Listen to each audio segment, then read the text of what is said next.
Hello friends, welcome back to my YouTube channel. Last week ஃபுல்லாகவே long video போட முடியல, sorry for that. கொஞ்சம் busy ஆகிட்டேன். So நான் ஷார்ட்ஸ் மட்டும் தான் போட்டிருந்தேன். ஸோ இன்றைக்கி ஒரு சில முக்கியமான தகவல் நான் ஷேர் பண்ண போகிறேன். வீடியோ ஃபுல்லாக நீங்கள் ஸ்கிப் பண்ணாமல் பாருங்கள். இன்றைக்கி ஏர்லி மார்னிங் கொடுத்த அப்டேட்டில் தங்கத்தின் விலை இன்றைக்கி 40 ரூபாய் முதல் 95 ரூபாய் வரை அதிகரிக்கும்னு சொல்லியிருந்தேன்.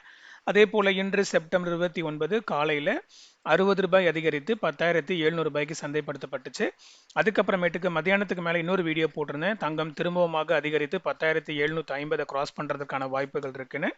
அதே போல் இரண்டாவது முறையாக தங்கம் விலை அதிகரித்து ஓவராலாக இன்றைக்கு ஒரு நாள் மாத்திரமே 130 ரூபாய் அதிகரித்து 10,770 என மீண்டும் ஒரு புதிய உச்சத்தை எட்டியுள்ளது.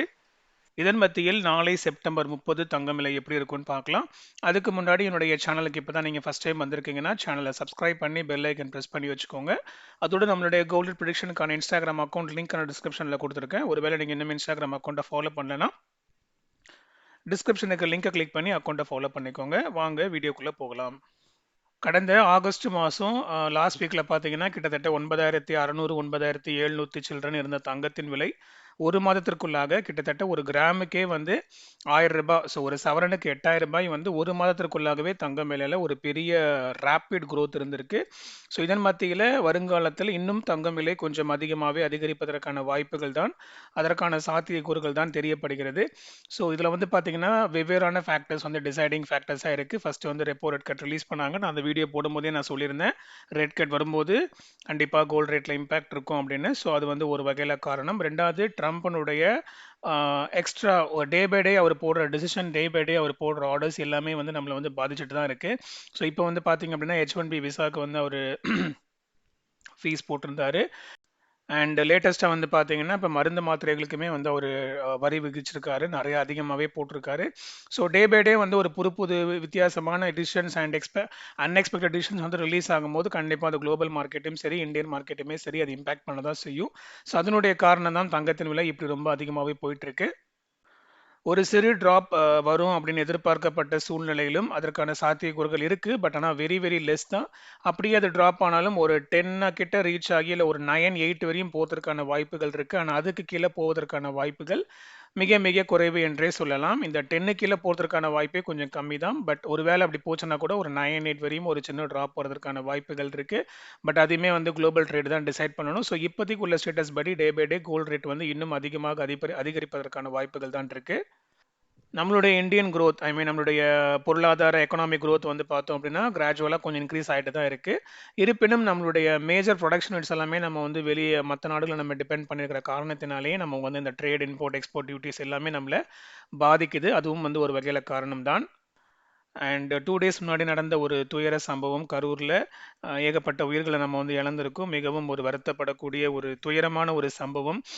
இந்த இன்சிடென்ட் மாத்திரமே கிடையாது. ஒரு 2 மந்த்துக்கு முன்னாடி, ஒரு 2-3 மந்த்ஸ்க்கு முன்னாடி கிரிக்கெட்ஸ் பார்க்க மேட்ச் பார்க்க போன இடத்துலையுமே வந்து கூட்ட நெரிசலில் மக்கள் இறந்திருக்காங்க. நிறையா வந்து மக்கள் மத்தியில் ஒரு விழிப்புணர்வு ஏற்படுத்த வேண்டிய சூழ்நிலை இப்போதைக்கு இருக்குது. ஸோ நம்மளுக்கு வந்து என்டர்டெயின்மெண்ட் அப்படின்றது வந்து முக்கியம் அப்படின்னா அது வந்து இல்லைன்னு நான் சொல்லலை. லைஃப்பில் என்டர்டெயின்மெண்ட் ரொம்ப ரொம்ப முக்கியமான ஒரு விஷயம் தான். பட் ஆனால் அது ஒரு பார்ட்டாக தான் இருக்கணும். நம்மளுடைய லைஃப் நம்ம சந்தோஷமாக என்ஜாய் பண்ணதுக்கு தான் என்டர்டெயின்மெண்ட் இருக்குது. ஆனால் என்டர்டெயின்மெண்ட் மூலமாக நம்ம லைஃபையே நம்ம அழிச்சுக்கிறோம் அப்படின்ற போது அது வந்து எந்த லெவலில் நம்ம அதை புரிஞ்சுக்கிறோம்னு நமக்கு தெரியல. ஸோ நிறைய பேர் வந்து பார்த்தீங்கன்னா இந்த இன்ஸ்டன்ட்டில் வந்து ஸ்கூல் காலேஜஸ் போகிற பசங்க வந்து இன்வால்வ் ஆயிருக்காங்க. ஒருவேளை அவங்க ஒரு ஆர்வமாக அதை பண்ணியிருந்தாலும் கூட மெச்சூர்டான அடல்ட்ஸுமே கூட வந்து இதில் வந்து கொஞ்சம் பாதிக்கப்பட்டிருக்காங்கன்னு சொல்லும்போது இது எப்படி அவங்க ஹேண்டில் பண்ணுறதுக்கான பக்குவம் இல்லாமல் போனாங்கன்னு தெரியல. ஸோ ஒரு கூட்ட நெரிசலில் ஒரு கை குழந்தைங்களெல்லாம் தூக்கிட்டு எப்படி அவங்க போகிறாங்க, என்ன மைண்ட் செட்டில் அவங்க போனாங்கன்னு எனக்கு தெரியல. ஸோ இது எல்லாமே வந்து ஒரு காரணமாக தான் இருக்குது. இதுக்கு பின்னாடி நிறைய political topics and political issues வந்து சொல்லப்பட்டாலும் ஒரு தனி மனிதனுடைய சேஃப்டியை நம்ம தான் நம்மளை பாதுகாத்துக்கணுமே, அதுதான் வந்து முதல் ப்ரையாரிட்டி. ஸோ இனி வருகிற தலைமுறைகள் வந்து அதை கண்டிப்பாக அதை அண்டர்ஸ்டாண்ட் பண்ணிக்கணும்.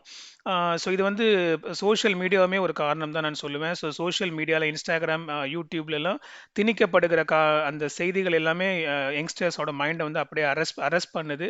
ஒரு சுறுசுறுப்பாக ஒரு விறுவிறுப்பாக ஸ்கில்லை டெவலப் பண்ண வேண்டிய ஒரு சூழ்நிலையில் என்னென்ன என்னென்ன வகையில் வந்து அவங்க டிஸ்ட்ராக்ட் பண்ணலாமோ, என்னென்ன வகையில் வந்து அதை டெவலப் பண்ணாமல் டீமோட்டிவேட் ஆகலாமோ அந்த மாதிரியான சுச்சுவேஷன்ஸ் தான் இப்போ பரவிக்கிட்டு இருக்கு.